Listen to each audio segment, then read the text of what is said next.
जय भीम जय भारत। दोस्तों, आज की वीडियो आपके लिए बहुत ही ज्यादा खास होने वाली है, क्योंकि इस वीडियो में मैं आपको बाबा साहब आम्बेडकर की पढ़ाई, जीवन संघर्ष, छुआछूत, भेदभाव से जुड़ी सभी बातें बताऊंगा। बाबा साहब ने कैसे अपना जीवन महानता से भर दिया, ये सभी जानकारी दूंगा। हाँ, वीडियो थोड़ा लंबा जरूर हो सकता है, पर इस वीडियो में बाबा साहब आम्बेडकर के जीवन की हर वो छोटी बड़ी सभी जानकारी देंगे जो आपको जाननी चाहिए। छोटा सा प्रचार और सुन लीजिए, फिर वीडियो को शुरू करते हैं। मैं इस चैनल पर आपके लिए रोजाना बाबा साहब के जीवन से जुड़ी वीडियो लेकर आता रहता हूं। बाबा साहब को मानने वाले लोग चैनल को सब्सक्राइब कर ले। तो चलिए शुरू करते हैं इस वीडियो को। मुंबई यूनिवर्सिटी से बीए दुनिया के टॉप यूनिवर्सिटीज में से एक है। कोलंबिया यूनिवर्सिटी से MA, PhD, London school of economics LSI से बीएससी, MSc और ग्रेस इन से बैरिस्टर इन लॉ की पढ़ाई कौन कर सकता है? इतना इंटेलिजेंट, इतना रिसोर्सफुल, इतना डायनामिक कौन हो सकता है? यदि आपसे मैं पूछूंगा, अंदाजा लगाने को बोलूंगा और कोई जानकारी ना दूं, तो शायद आप कहेंगे कोई बड़े बाप की औलाद होगी। लेकिन नहीं दोस्तों, ये वो शख्स है जिसके जीवन में कोई सुविधाएं नहीं थी। और विश्वास रखिए, ये वीडियो पूरा यदि आपने देख लिया, इसके बाद या तो आप अपनी जिंदगी में बहाने मारना छोड़ दोगे, और या तो मान लेना कि आप इतने नामुराद हो और आपकी चमड़ी इतनी मोटी है कि बड़ी से बड़ी घटना भी आपको हिला नहीं सकती। आज मैं गर्व से बात कर रहा हूं भारत के पहले law and justice minister, architect of Indian constitution, Shri Baba Saheb Ambedkar की जय हो। लेकिन वो इतनी क्रांतिकारी शख्सियत थे कि जितना सम्मान महात्मा गांधी जी, नेहरू जी, सरदार वल्लभ भाई पटेल जी को मिलता है, उतना ही सम्मान अम्बेडकर जी को मिलना चाहिए। उतनी ही बड़ी जगह करिकुलम से लेकर भारतीय मानस पर अम्बेडकर जी के लिए होनी चाहिए। अम्बेडकर जब बहुत छोटे थे, उस वक्त उनकी माता का देहांत हो गया। वो जैसे स्कूल में जाते थे, वो अपने भाई के साथ अपनी क्लास में सबसे पीछे बैठते थे, एक कोने में बोरी पर, और उन्हें अपनी बोरी, अपना गनी बैग स्कूल के बाद पीठ पर टांग कर ले जाना पड़ता था। जानते क्यों? क्योंकि वहां का चौकीदार वो भी उस गनी बैग को नहीं छूता था। कारण क्या था? कारण था अम्बेडकर जी की जाति, जिसको उस समय अनटचेबल माना जाता था। छोटी छोटी चीजों से परेशान होने वाले लोग क्या जाने संघर्ष क्या होता। उसी स्कूल में वो दिन भर प्यास से समय बिताते थे। क्यों? क्योंकि पानी का नल छूने की इजाजत नहीं थी। कारण था नल अपवित्र हो जाएगा। और कैसे पानी पीते थे? यूं झुककर अपने हाथ को ऐसे रखते थे और दूर से ऊपर से चपरासी पानी डालता था। कहीं बर्तन छू गया तो बर्तन अपवित्र हो जाएगा। बचपन में एक बार बाबा साहेब इतने विचलित हो गए कि उन्होंने तय किया कि मैं बॉम्बे में जाकर किसी मील में नौकरी करूंगा। और उनके साथ कई और लोग भी जा रहे थे, क्योंकि कई और लोग पहले से नौकरी करते थे। जाने आने के पैसे के लिए उन्होंने अपनी आंटी के पर्स से चोरी करने का निर्णय लिया। एक बार, दो बार, चार बार, 5 बार, आखिर कोशिशों के बाद उनका बटुआ हाथ में लग गया। और जब बटुआ हाथ में लगो तो क्या निकला? आधा आना। वो आधा आना टिकट के लिए भी पर्याप्त नहीं था और अम्बेडकर विचलित हुए। उनको अपनी असली स्थिति पता चली और उस दिन अम्बेडकर ने निर्णय लिया, सिर्फ पढ़कर ही इस देश को बदला जा सकता है, अपनी पारिवारिक स्थिति को बदला जा सकता है। और उस दिन उन्होंने निर्णय ले लिया कि अब भागना नहीं है, अब मजदूर नहीं बनना है। और सोचिए, उस दिन यदि वो मजदूर बन जाते तो देश का इतना अद्भुत असाधारण संविधान कौन है लिखता? आपके भी जीवन में कई बार गलतियां हुई होंगी, लेकिन क्या आपने उन गलतियों को सुधार लिया? कई बार आप भी भीतर से विचलित हुए होंगे, लगा होगा सब कुछ छोड़ के भाग जाए। लेकिन मुझे कभी कभी लगता है भगवान या आपके टेस्ट लेता है, और इन टेस्टों में जो पास होता है उनको बड़ी उपलब्धियों के लिए चुना जाता है। बड़ी उपलब्धियों के? बहुत तेज बारिश हो रही थी, आंधी और तूफान चल रहा था। एक घर के दीवार पर अम्बेडकर जी यूं देखकर खड़े हुए घर की महिला ने देखा, बाहर आई, जोर से अम्बेडकर जी को धक्का लगाया और अम्बेडकर जी जाकर मिट्टी में गिर पड़े। मिट्टी में गिरे सारी पुस्तकें धूल में, पानी में, मिट्टी में खत्म हो गईं। कारण क्या था? वो महिला कहती हैं, मेरी दीवार से टिकाकर खड़े हो, मेरा पूरा घर अब अपवित्र हो गया। किसको संघर्ष कहते हैं? आज हम कितनी छोटी छोटी सी चीजों पर सेंसिटिव होते हैं। मुझे याद पड़ता है कि जब फॉरेन में मैं अलग अलग कंट्रीज लेक्चर करने जाता हूं या कभी घूमने जाता हूं, कई कई जगह सेकंड सिटीजन के रूप में ट्रीट होते हैं। ब्लडी इंडिया, अरे ये हिंदुस्तानी। और उस वक्त इतना गुस्सा आता है कि मानो गोली मार दो। सामने वाले को इतना गुस्सा आता है। मैं अपनी बात कर रहा हूं, जबकि ऐसे किस्से शायद कई साल में हमारे साथ 100-12 बार होते हैं। और सोचिए, लाखों करोड़ों लोगों के साथ ये किस्से सैकड़ों सालों से हो रहे थे। कितना गुस्सा होगा उनके भीतर। लेकिन आज की ये बातें उच्च, इन्हें जात पात पर नहीं है। आज की ये बातें आंबेडकर जी के संघर्ष पर है, क्योंकि उनके संघर्ष का 1% भी हमने सीख लिया तो जीवन बदल जाएगा। संस्कृत पढ़ना चाहते थे, स्कूल में संस्कृत लेने नहीं दिया गया, क्योंकि जिस्म हर कास्ट को बिलोंग करते थे। उनको संस्कृत पढ़ने की इजाजत नहीं थी, उनको वेद पढ़ने की इजाजत नहीं थी। फॉरेनर्स को थी, दूसरे धर्म वालों को थी, वह धर्म भ्रष्ट नहीं हो रहा था, लेकिन अंबेडकर जी को नहीं थी। अंबेडकर जी ने क्या किया? एक दिन उसी संस्कृत के महारथी बने हैं, उन्हीं वेदों के झांता बने। दोस्तों, पूरा बचपन ऐसा बिताने के बाद इंसान को खत्म हो जाना चाहिए। हम कितनी छोटी छोटी चीज से ट्रैवल होते हैं। हमारे माँ बाप हमारा साथ नहीं देते, हमारा गांव छोटा है, मौका नहीं मिला, मम्मी पापा इंटरफेयर करते हैं। कई लोग तो मुझे मोबाइल छोटा मिला, मुझे मोबाइल बड़ा मिला, मेरे पास ये मॉडल का लैपटॉप है, मेरे पास ये मॉडल की 2 व्हीलर है। इतनी छोटी छोटी चीज में अरे संघर्ष शब्द तो जानते भी नहीं हो क्या होता है। इतनी तकलीफों के बाद अच्छे अच्छे आदमी की हिम्मत टूट जाती है और बड़े से बड़ा टैलेंट खत्म हो जाता है। लेकिन भीमराव अंबेडकर जी अपनी कास्ट से कॉलेज एजुकेशन हासिल करने वाले इंडिया के पहले व्यक्ति बने। दोस्तों, 1911 कितनी उम्र थी? महज 22 साल। कितनी स्कॉलरशिप मिली? सिर्फ 11.5 पाउंड। किससे मिली? बड़ौदा के महाराजा गायकवाड़ से। और वो फॉरेन विदेश गए अपनी डिग्री और वहां से टॉप करके भारत लौटे। और जब लौटे तो गायकवाड़ ने क्या किया? उनको बड़ौदा स्टेट असेंबली का मेंबर बना दिया। और ये क्रांतिकारी बात आज आपको बताता हूं, क्योंकि लोगों के मन में बहुत सारी उथल पुथल थी। हम इनके साथ नहीं बैठेंगे, ये हल्की जाता है, ये अनटचेबल है। उन्होंने क्या नियम लगाया? उन्होंने नियम लगाया, जो लोग भी शेड्यूल्ड कम्युनिटीज के साथ बैठने को तैयार होंगे वहीं लोग चुनाव लड़ पाएंगे। धन हो, ऐसे राजा को सलाम करता हूं। वैसे राजा को जो उस वक्त भी इतनी प्रोग्रेसिव सोच रखते थे। तो क्या इतनी सारी डिग्री लेने से जिंदगी आसान हो गई? कायदे से तो हो जानी चाहिए, परंतु दोस्तों, इतनी सारी डिग्रियां होने के बावजूद इतने विद्वान शख्स को एक पारसी में जात बदल कर रहना पड़ा। इस कारण एक भी होटल में किसी ने भी रुकने की जगह नहीं दी, कोई अपने घर में ठहराने को तैयार नहीं था। बहुत मुश्किल से एक कमरा मिला, और कमरा भी कितना खूबसूरत। टूटी बेंच, टूटी कुर्सियां, चारों ओर जले कीड़े फटे, गंदे, यहां तक कि लाइट भी नहीं थी। अरे वो तो छोड़ो, तेल वाला लैंप भी नहीं था। लेकिन उस वक्त उनको लगा वहीं जन्नत है। संघर्ष को आज एक छोटा सा डॉक्टर, इंजीनियर, वकील घर में बन जाए, जरा सा IIM IIT कुछ हो जाए, 7वें आसमान पर रहते हैं। लेकिन दुनिया जहान की इतनी सारी डिग्री लेने वाले आदमी को उस सराय से निकालकर फेंक दिया गया, क्योंकि लोगों को पता चला ये पारसी नहीं है। लोगों ने क्या किया? लाठी डंडे लेकर जमा हो गए, बेहिसाब गालियां देने लगे। How dare you kept Parsi name. इस काउंसिल जितनी गाली दे सके उतनी दी, और शाम तक की वार्निंग मिली। शाम तक बाहर चले जाना। और शाम के बाद क्या हुआ? उस मौसम में उनको बाहर निकल के पास में कमाटी बाग में जाकर रहना पड़ा। क्या जानते हैं आप संघर्ष को और क्या कहते हैं? अंबेडकर बोले, मैं 5 साल जब अमेरिका में रहा, यूरोप में रहा, मैं भूल गया अनटचेबल क्या होता है, अछूत क्या होता है, मैं सब भूल गया हूं, उच्च नीच भूल गया। लेकिन जब मैं हिंदुस्तान आया, हर दिन हर पल मुझे याद दिलाया गया, मेरी डिग्रियां रद्दी थीं, मेरा ज्ञान रद्दी था। सबसे बड़ी चीज कोई थी तो मैं किस जात से बिलोंग करता हूं। और दोस्तों, संघर्ष तो मानो उनकी परछाई थी, साथ चलती थी। यंग एज में शादी हुई थी, बच्चे थे, अपना पेट भर नहीं देखना था, सबकी जरूरतें पूरी करनी चाहिए। रोज सोचते क्या करूं, कहां से व्यवस्था करूं, क्या क्या नहीं किया।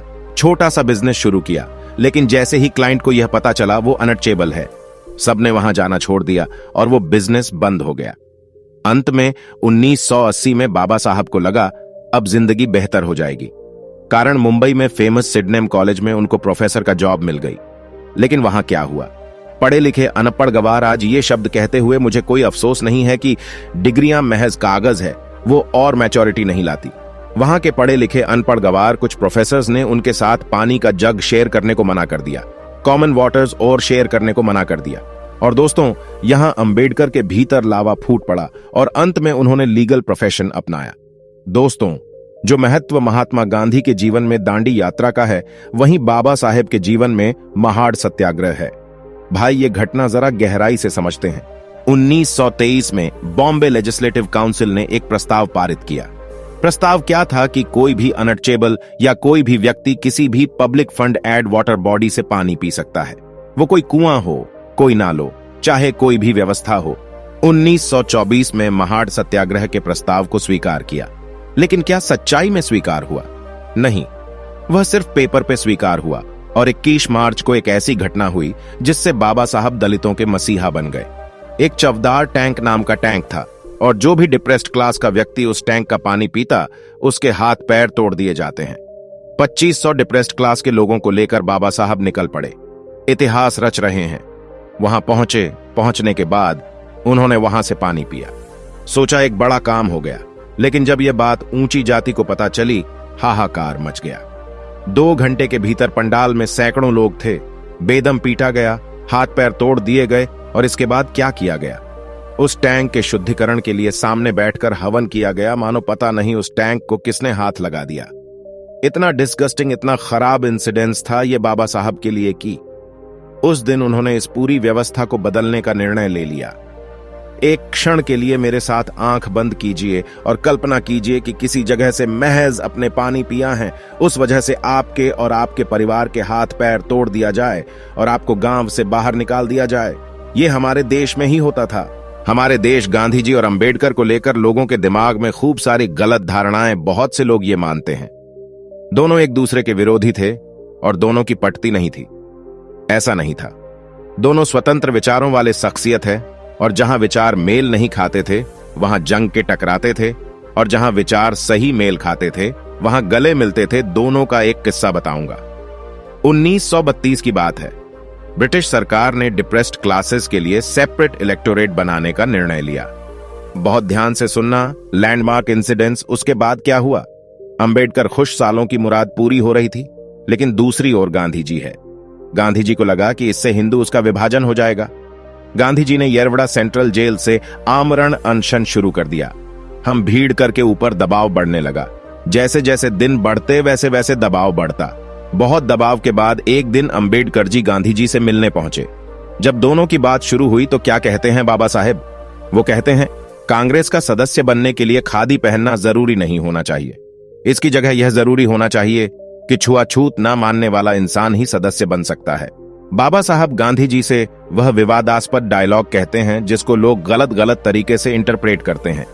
वो कहते हैं, गांधी जी मेरी कोई मातृभूमि नहीं। गांधी जी जवाब देते हैं, डॉक्टर अंबेडकर, ये पूरा देश अपनी मातृभूमि है। वो कहते हैं, मैं इस देश को अपनी मातृभूमि कैसे बोलूं जहां पर हर दिन हर पल हमारे साथ कुत्ते बिल्लियों जैसा सलूक होता है। और दोस्तों, अंबेडकर जी को झुकना पड़ा। क्यों? गांधी जी सत्याग्रह रोकने को तैयार नहीं थे, आमरण अनशन रोकने को तैयार नहीं थे। वो इसीलिए झुके क्योंकि यदि गांधी जी को कुछ हो जाता, पूरे देश में हाहाकार मच जाते, दंगे हो जाते, और वो भी गांधी जी को खोना नहीं चाहते थे। आखिर ऐसी पर्सनालिटी भी तो सदियों में पैदा होती है। और फाइनली दोनों के बीच समझौता हुआ, और दोनों के समझौते में डबल से ज्यादा 147 सीट्स डिप्रेस्ड क्लास के लिए रिजर्व किए गए। कांग्रेस और सारे देश को दलितों के बारे में सोचना, उनको ऊंची जाति करने के बारे में सोचना शुरू करना पड़ा। और सबसे बड़ी बात क्या थी? उस दिन अंबेडकर पूरे दलितों के, पूरे डिप्रेस्ड क्लास के अनडिस्प्यूटेड लीडर बन के उभर गए। जिनको भी लगता है कि महात्मा गांधी और बाबा साहब विरोधी थे, एक बार ये किस्सा भी सुन लीजिए। दोस्तों, भारत के कॉन्स्टिट्यूशन बनाने की बारी आई। नेहरू जी और सरदार पटेल ने निर्णय लिया दुनिया के बड़े बड़े कॉन्स्टिट्यूशन एक्सपर्ट को बुलाया जाए। और एक दिन महात्मा गांधी जवाहरलाल नेहरू जी से और पटेल जी से कहते हैं, जब हमारे देश में इतना बड़ा लीगल एक्सपर्ट, इतना विद्वान हमारे देश में, तो अंबेडकर जी जैसे विद्वान के रहते हुए हमको बाहर से किसी को बुलवाने की क्या जरूरत है? यदि अंबेडकर जी हमारे देश का कॉन्स्टिट्यूशन लिखेंगे, इससे गौरवशाली बात भारत के लिए दूसरी नहीं हो सकती। और वहीं पर अंबेडकर जी को कॉन्स्टिट्यूशनल कमेटी का चेयरमैन नियुक्त किया गया। डॉक्टर अंबेडकर के नेतृत्व में लगभग 3 साल की कड़ी मेहनत के बाद दुनिया का, ध्यान से सुनिए, दुनिया का सबसे बड़ा कॉन्स्टिट्यूशन लिखा गया।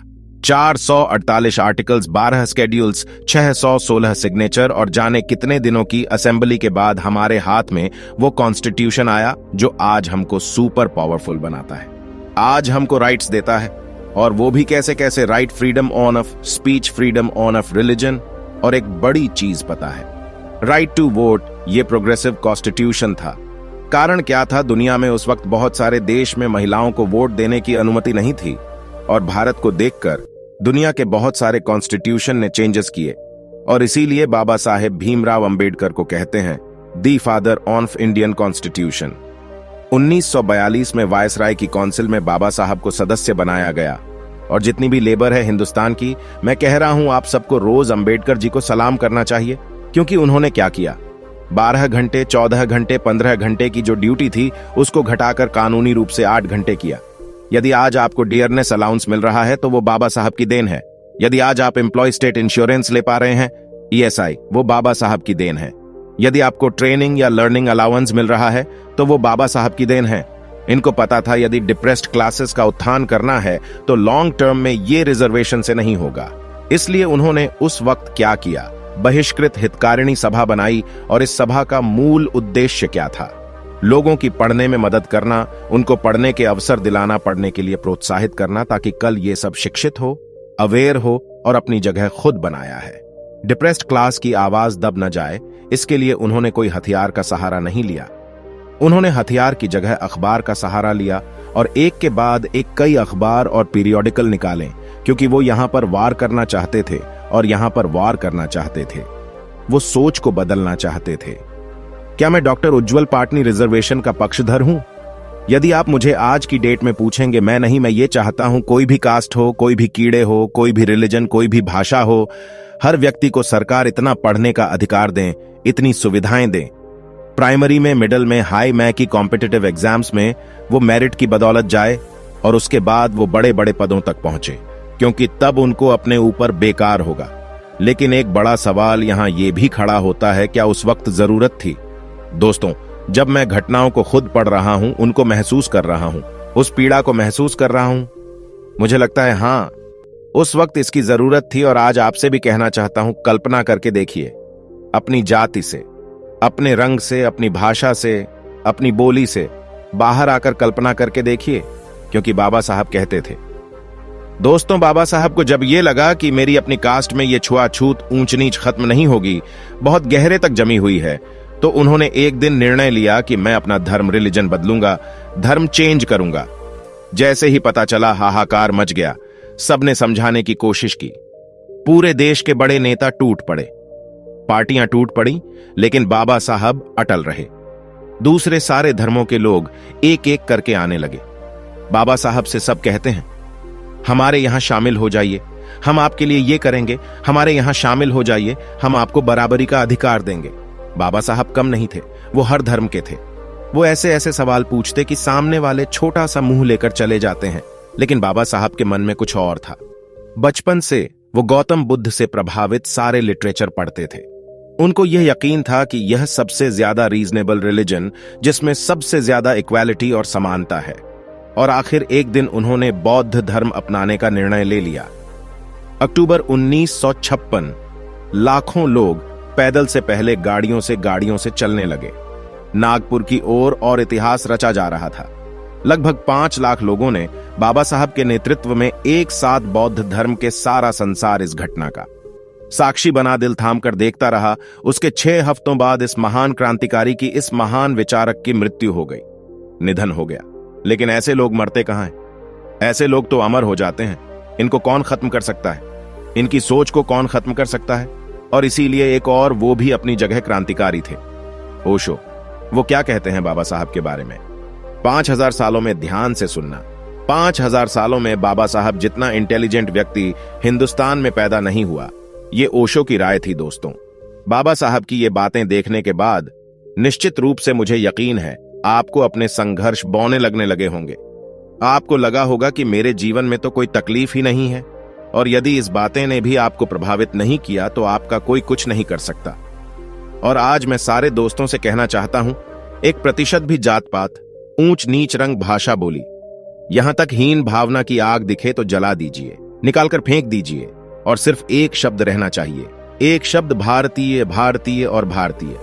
जय भीम, जय भारत। दोस्तों, आज की वीडियो में बस इतना ही। इस चैनल पर मैं सिर्फ बाबा साहब के जीवन से जुड़ी छोटी बड़ी सभी जानकारी लेकर आता रहता हूं। यदि आप बाबा साहब को पसंद करते हो और इनके बारे में और अधिक जानना चाहते हो तो हमारे अंबेडकर साहब जी यूट्यूब चैनल को सब्सक्राइब कर ले। वीडियो को पूरा देखने के लिए धन्यवाद। जय भीम, जय भारत। आपका दिन शुभ हो।